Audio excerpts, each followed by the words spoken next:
I'm a clown, y'all. I have been hurt in the past, and I'm ready to be hurt again. I'm gonna go to Worlds.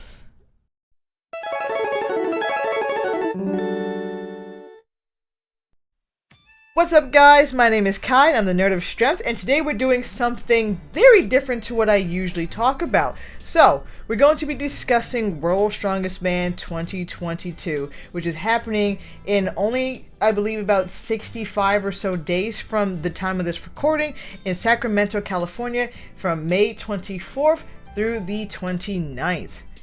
And, interestingly enough, World's Strongest Man is trying to be in the 21st century, and their director of social media decided to do an AMA on the Strongman Reddit yesterday, Friday, March 25th, and well, it probably went about as well as you expected it. Now, before I get into my negative thoughts, I will say some positives. It seems like World's Strongest Man is trying to be more engaging with its fans, and we like to show our support, and they're acknowledging us more. How many companies actually go on Reddit, of all places, to do AMAs with their fans?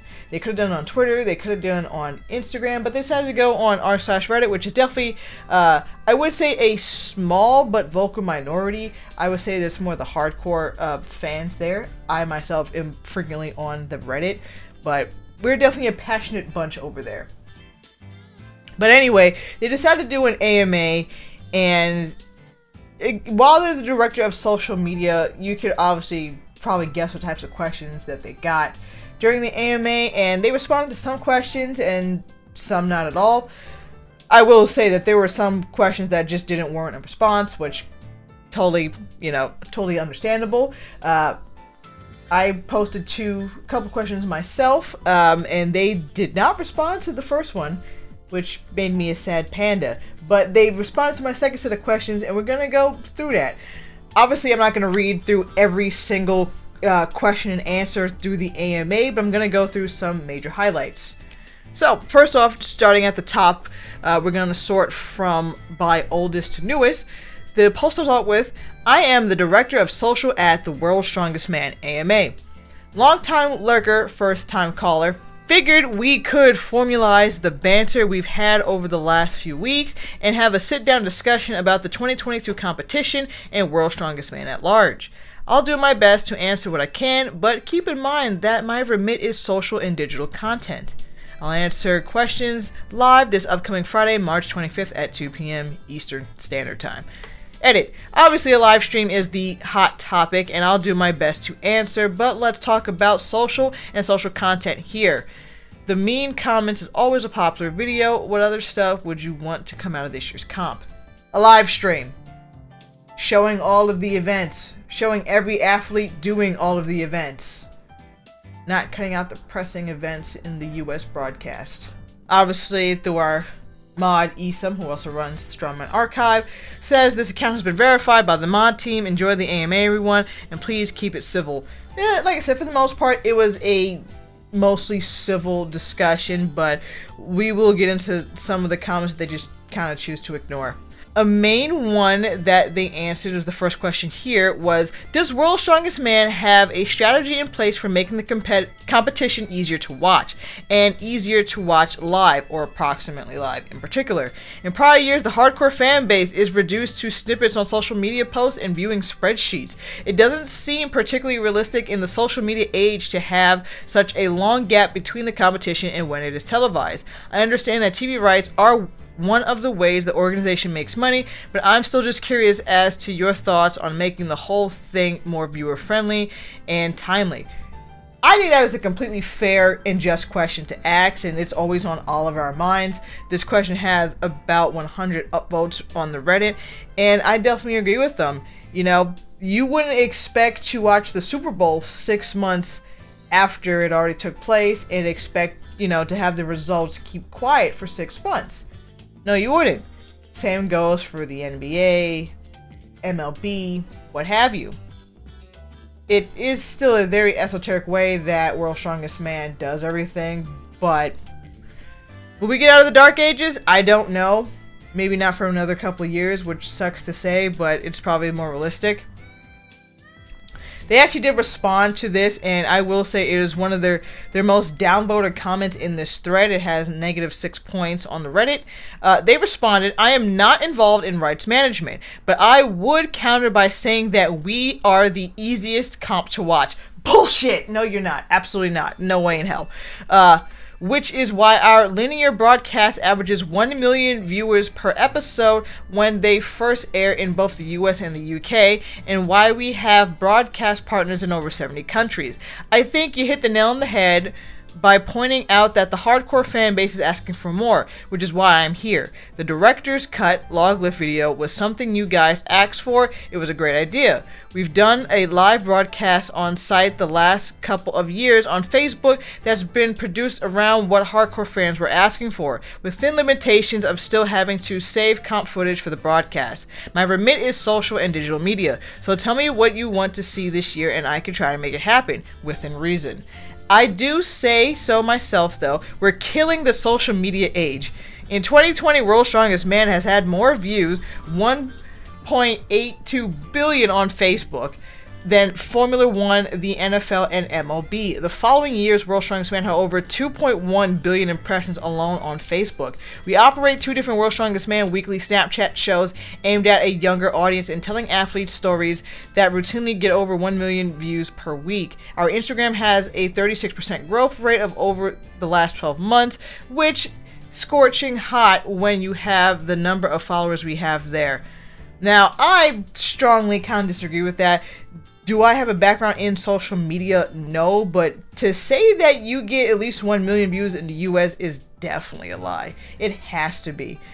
Normally, for public viewing, it is very hard to get Nielsen ratings and TV ratings for shows, especially shows or events that aren't on traditional channels, basic cable channels like, NBC, CBS.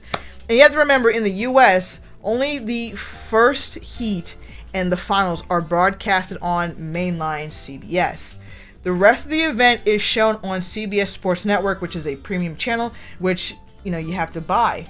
And a lot of normal people don't have that. So I would like to argue that there is no way in hell that they're doing 1 million views, at least in the US. If someone has access to the Nielsen ratings, I would love to see them, but I am very doubtful of that number in the US.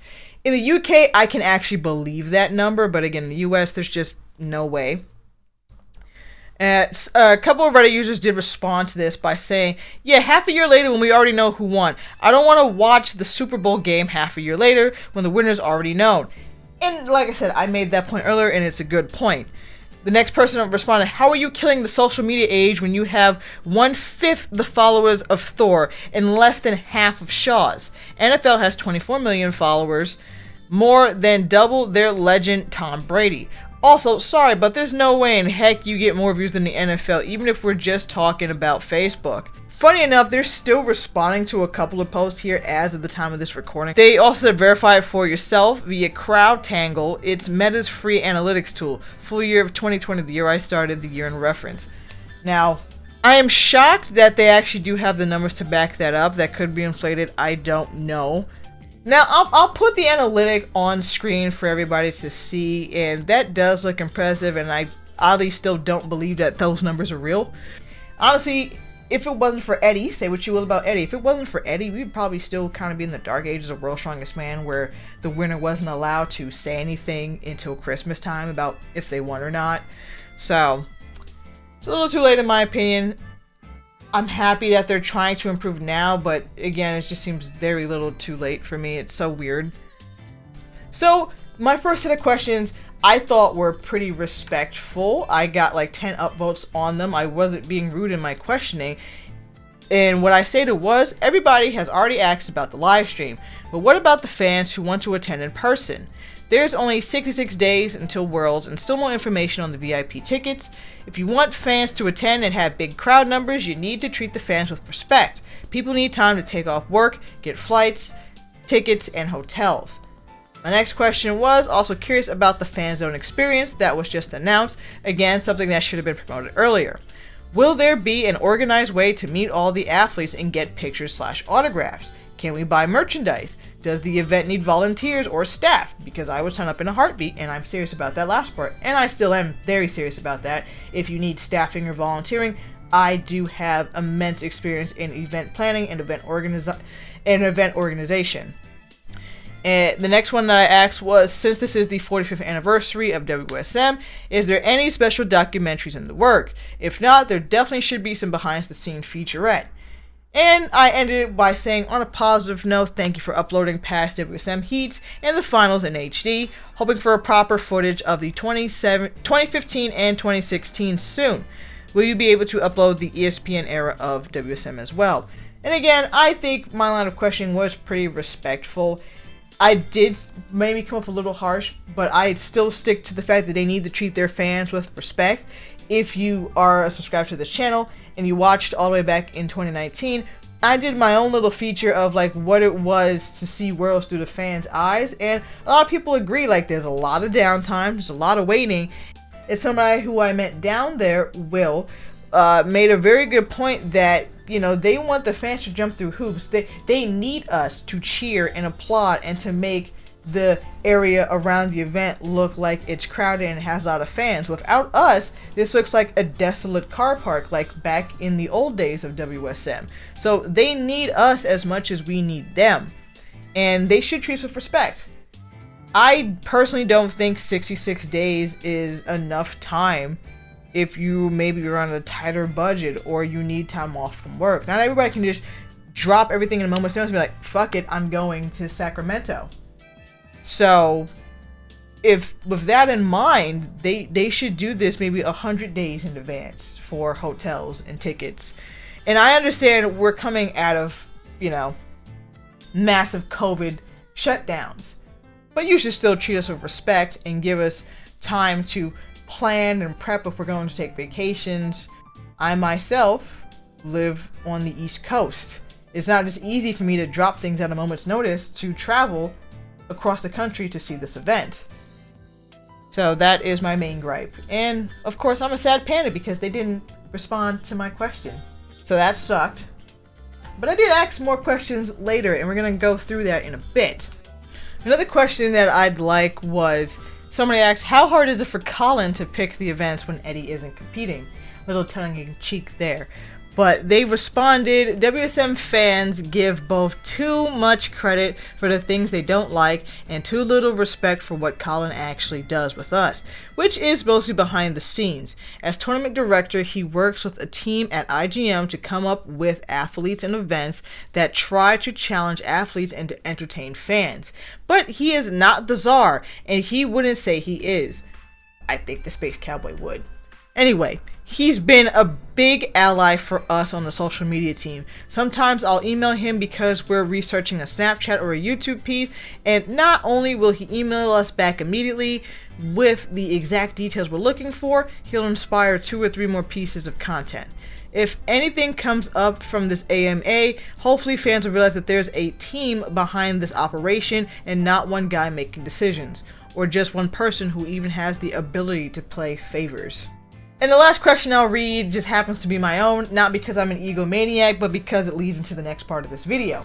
So, I had asked, bring back the wild cards for the finals. Only used once in 2014, but there's so many amazing athletes now that there's a few standouts who would miss the finals. And it's true, there's so many athletes that would miss the finals. I mean, look at last year, Novikov, Ferris. There's a couple of standouts that didn't make it. Anyway, I wrote, 2 wildcard spots for the finals would make everybody fight harder for points in the qualifiers. I'm beating a dead horse at this point, but I am still not a fan of the last man standing Atlas Stones. 5 years, still don't like it. No matter how much they change it, I hate it. I think it kind of defeats the purpose of having 3rd through 6th position. It doesn't give them an opportunity to really fight for points or add suspense to the last day of the qualifiers. Especially if you're a fan and you're coming to watch the qualifiers. Day 3 is just everybody just doing Atlas Stones, and it's kind of boring from a fan perspective. I would like to see, you know, 3rd through 6th place also still kind of be in the competition. It might shake up points more than what we think. If they go back to something like double points for the Atlas Stones, that would bring more drama and be more exciting. But if they do wild cards, they would all basically have to do the Atlas Stones to get points to maybe get those last 2 wild card spots. Something that I think would be a good idea. Anyway, the next question that I asked was, how do you guys choose which WSM gets uploaded to YouTube? 2018 was just uploaded, and the next one scheduled is 2012. Hopefully the goal is to have all WSMs uploaded. Third question I asked was regarding the WSM fan zone. Can general admission fans still meet the athletes? In 2019, I was able to walk around the beach and get pictures and autographs, no problem. And lastly, I asked was, is there seating for general admissions, or is it standing room only? And are there any hints for what will be at the fan zone?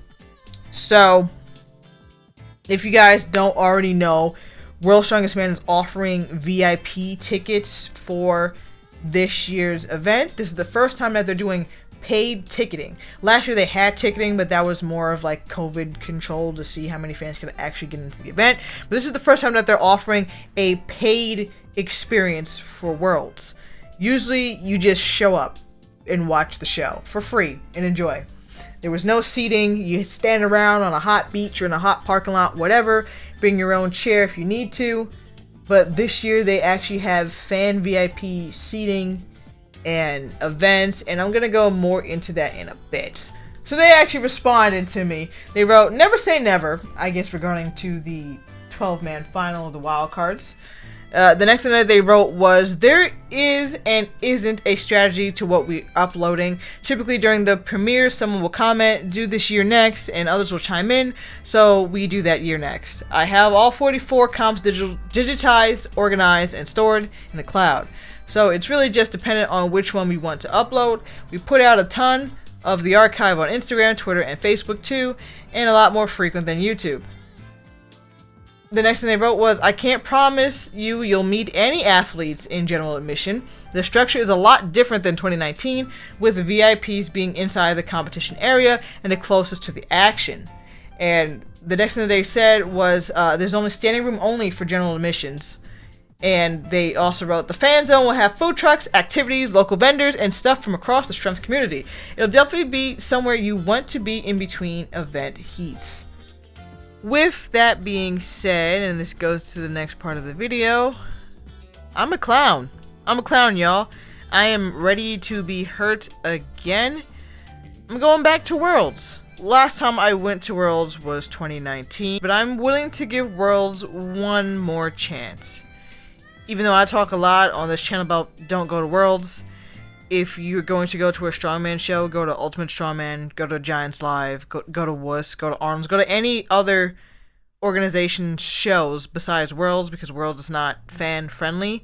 But with this whole fan zone experience that they want to bring to us this year and VIP seating, I am willing to give it one more chance.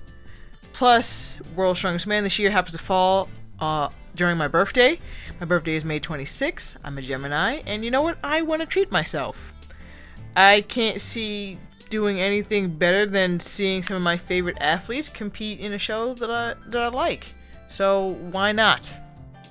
The thing that really sold me on going was not the VIP experience, but the WSM Fan Fest. I'm super curious to see what that's going to entail. But if you go on World's website right now, which shout out to them for making a very user-friendly website with all the information for this year, they have a map of the Fan Fest area, and it looks like that's going to take up a large portion of downtown Sacramento. And then we have the competition area, the VIP deck, we have several bathrooms, kind of hope VIP has their own separate bathroom, and we have merchandising. So that's a really big step in the right direction. When I went to Bradenton in 2019, there was nothing to do, nothing to buy, and you just kind of chilled on the beach on your downtime, which is fine. But if I'm traveling to the area, I kind of want something to do in between events, because like I said, sometimes there could be 3, 4, 5 hours in between events, so you need something to do. So this is definitely a big step in the right direction. They also have event parking, and they give the address for the event, so that's very helpful in the time being. When we get closer to Worlds, I'll be doing more videos for World's Strongest Man, what to do as a fan, what to see, what to expect, and of course predictions. But in the meantime, my next video will be predictions for Europe's Strongest Man, which is taking place next Saturday. And then after that, I believe we have 2 Arnold World Series qualifiers for the Arnold Strongman Classic. I believe South Africa and Brazil. Until then, guys, once again, my name is Kai. I am the Nerd of Strength. If you like what I do, please consider like, share, comment, and subscribing. And thank you all for watching, and have a great day.